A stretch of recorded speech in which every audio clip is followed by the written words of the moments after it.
Assalamualaikum warahmatullahi wabarakatuh. Salam dan bahagia. Perkenalkan, saya Ajeng Taryani Putri dengan NIM 2019-017-013 ingin mempresentasikan seminar proposal saya dengan tema Pengaruh Fraud Triangle Integritas Pemahaman Ajaran Tripantangan Mahasiswa Program Studi Akuntansi terhadap kecurangan akademik mahasiswa berdasarkan gender sebagai variabel moderasi. Selanjutnya, latar belakang. Pendidikan merupakan sarana untuk meningkatkan kualitas sumber daya manusia. Pendidikan juga merupakan suatu kekuatan yang sangat mempunyai pengaruh besar terhadap perkembangan fisik, mental, etika, dan seluruh aspek kehidupan manusia. Sasonto dan Adam 2012. Untuk hasil perkembangan yang baik tersebut akan dapat digunakan manusia dalam mengimbangi perubahan pada era globalisasi. Perkembangan tidak akan berjalan dengan baik jika terdapat kecurangan akademik di dalam proses pendidikan. Kecurangan akademik tidak asing lagi bagi kalangan mahasiswa. Menurut Purnamasari dan Iriwanto 2013, kecurangan akademik meliputi berbagai macam cara yang dilakukan dengan unsur kesengajaan untuk menipu yang berasal dari perbuatan tidak jujur sehingga menyebabkan perbedaan pemahaman dalam menilai maupun menginterpretasikan sesuatu. Fenomena lainnya yang terkait dengan perilaku kecurangan akademik mahasiswa dan mengacu pada penelitian Adelaja 2011, melakukan penelitian tentang perilaku kecurangan mahasiswa akuntansi di perguruan tinggi Lagos State. Hasil penelitian Adelaja 2011 yaitu menemukan bahwa beberapa mahasiswa akuntansi di perguruan Lagos State terlibat dalam kecurangan akademik. Selain itu, penelitian ini juga menemukan bahwa beberapa tindakan pencegahan dapat diintensifkan dalam mengendalikan perilaku kecurangan jika diterapkan dengan baik. Dalam penelitian saya ada beberapa faktor. Faktor pertama yang mempengaruhi kecurangan akademik adalah teori fraud triangle, merupakan teori yang mendasari seseorang untuk melakukan tindakan fraud atau kecurangan. Menurut Alberts 2012, di dalam fraud explanation terdapat 3 elemen kunci the fraud triangle yang mendasari seseorang untuk melakukan perbuatan fraud, yaitu tekanan atau pressure, yang kedua kesempatan atau opportunity, yang ketiga rasionalisasi atau rationalization. Untuk faktor selanjutnya yang mempengaruhi kecurangan akademik dilakukan mahasiswa juga dipengaruhi oleh integritas mahasiswa itu sendiri. Menurut Arens et al. 2008, integritas berarti bahwa seseorang bertindak sesuai dengan kata hatinya dalam situasi seperti apapun. Selain faktor-faktor yang ada, penelitian ini menambah satu faktor variabel berupa ajaran Tripantangan Ki Hajar Dewantara. Tripantangan merupakan pantangan menyalahgunakan kekuasaan atau wewenang, pantangan menyalahgunakan keuangan, dan pantangan melanggar kesusilaan. Konsep Tripantangan yang terdiri dari larangan untuk menyalahgunakan tahta, harta, dan wanita dalam kehidupan sehari-hari seperti sudah dijadikan satu kesatuan yang tidak dapat dipisahkan, termasuk kecurangan akademik. Perbedaan dengan penelitian sebelumnya dengan penelitian ini adalah dari beberapa penelitian terdahulu membahas tentang pengaruh perilaku kecurangan akademik yang ditinjau dari fraud triangle dan integritas, sedangkan penelitian ini membahas mengenai pengaruh fraud triangle, integritas, dan ajaran Tripantangan mahasiswa Fakultas Ekonomi terhadap kecurangan akademik mahasiswa berdasarkan gender sebagai variabel moderasi yang menggunakan data primer dengan populasi mahasiswa Fakultas Ekonomi program studi akuntansi. Perbedaan lainnya terletak di penambahan variabel ajaran Tripantangan dan variabel moderasi yaitu gender. Adapun pembahasan masalah pada penelitian saya, yang pertama, apakah fraud triangle berpengaruh positif terhadap kecurangan akademik berdasarkan gender? Yang kedua, apakah integritas berpengaruh negatif terhadap kecurangan akademik berdasarkan gender? Yang ketiga, apakah ajaran Tripantangan berpengaruh negatif terhadap kecurangan akademik berdasarkan gender? Yang keempat, apakah pengaruh gender dapat memperkuat pengaruh positif fraud triangle terhadap kecurangan akademik?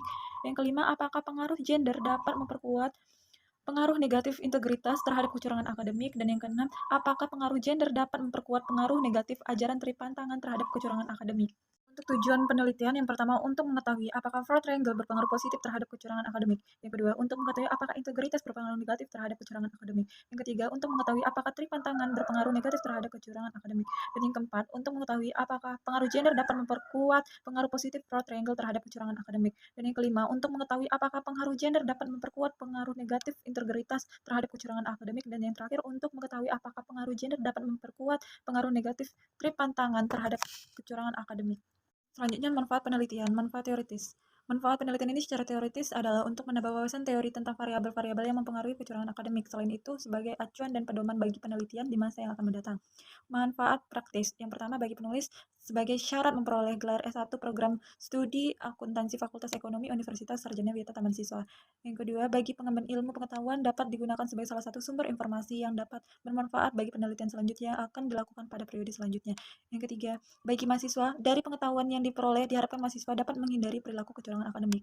Dan yang terakhir, bagi institusi pendidikan diharapkan dapat semakin waspada terhadap fenomena perilaku kecurangan akademik. Selanjutnya, landasan teori fraud adalah tindakan bersifat umum dan mencakup berbagai makna berupa cara cerdik seseorang yang dirancang untuk mendapatkan keuntungan dengan penyajian yang salah. Dengan berbagai definisi fraud yang ada, penulis dapat menyimpulkan bahwa fraud adalah perilaku tidak jujur yang melanggar hukum dan dilakukan oleh individu maupun berkelompok yang secara sengaja untuk tujuan memanipulasi atau menipu orang lain. Teori yang digunakan dalam penelitian ini yaitu teori of land before atau TBP.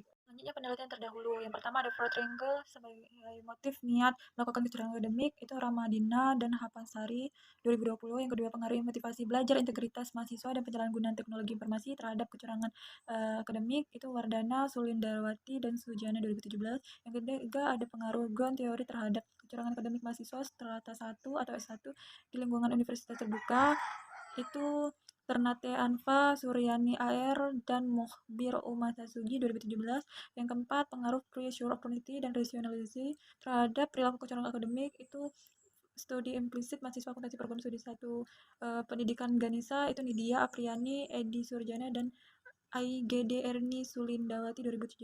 Selanjutnya pengembangan hipotesis. Hipotesis 1, tekanan berpengaruh positif terhadap perilaku kecurangan akademik. H2, kesempatan berpengaruh positif terhadap perilaku kecurangan akademik. H3, rasionalisasi berpengaruh positif terhadap perilaku kecurangan akademik. H4, integritas mahasiswa berpengaruh negatif pada perilaku kecurangan akademik.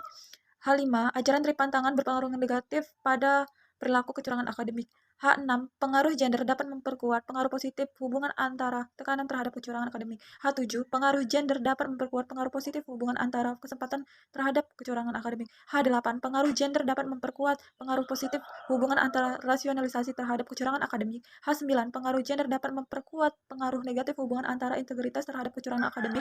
H10, pengaruh gender dapat memperkuat pengaruh negatif hubungan antara Tripantangan terhadap kecurangan akademik. Berikut ini merupakan kerangka pikir penelitian dari penelitian saya yang telah saya jelaskan pada slide sebelumnya. Penelitian menggunakan metode pendekatan kuantitatif. Metode kuantitatif sebagai metode primer untuk memperoleh data utama. Selanjutnya, definisi operasional dan indikator variabel penelitian. Yang pertama, variabel terikat atau dependent variable merupakan variabel yang dipengaruhi oleh variabel bebas, yaitu kecurangan akademik. 100 mahasiswa Universitas Sarjana Widya Taman Siswa Yogyakarta yang disimbolkan dengan Y. Yang kedua, variabel bebas, independent variable, merupakan variabel yang dipengaruhi variabel terikat yang terdiri dari yang pertama variabel bebas pertama X1 yaitu tekanan akademik, yang kedua variabel bebas kedua X2 yaitu kesempatan menyontek, yang ketiga variabel bebas ketiga X3 yaitu rasionalisasi menyontek, variabel bebas keempat yaitu X4 integritas yaitu perilaku, dan yang kelima variabel bebas 5 X5 yaitu pemahaman ajaran Tripantangan. 3. Variabel moderasi merupakan variabel yang bersifat konstan dan dapat dikendalikan, yaitu gender yang disimbolkan dengan Z. Selanjutnya populasi sampel dan teknik pengelolaan sampel. Berikut ini gambar untuk definisi variabel dan indikatornya. Baik, selanjutnya sumber dan metode pengumpulan data.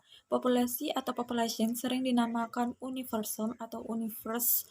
Populasi sedemikian merupakan keseluruhan unsur-unsur yang memiliki satu atau beberapa ciri atau karakteristik yang sama. Dajan 1984. Populasi dalam penelitian ini adalah 100 mahasiswa atau mahasiswi aktif setara 1 program studi akuntansi Fakultas Ekonomi Universitas Sarjana Widya Taman Siswa Yogyakarta. Adapun kriteria pemilihan sampel dalam penelitian ini antara lain, yang pertama, mahasiswa aktif program studi akuntansi Fakultas Ekonomi angkatan 2019 dan 2020 Universitas Sarjana Widya Taman Siswa Yogyakarta. Yang kedua, mahasiswa yang sedang dan telah menempuh mata kuliah akuntansi menengah 1.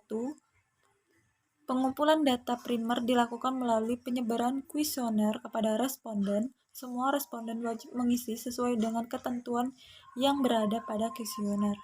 Ekonomi Universitas Sarjana Widya Taman Siswa Yogyakarta, dan waktu pengumpulan data dalam penelitian ini adalah dilakukan pada saat mahasiswa sudah atau sedang menempuh mata kuliah akuntansi keuangan menengah 1 dan berskala yang dikumpulkan dari waktu ke waktu untuk melihat perkembangan penyebaran kuesioner.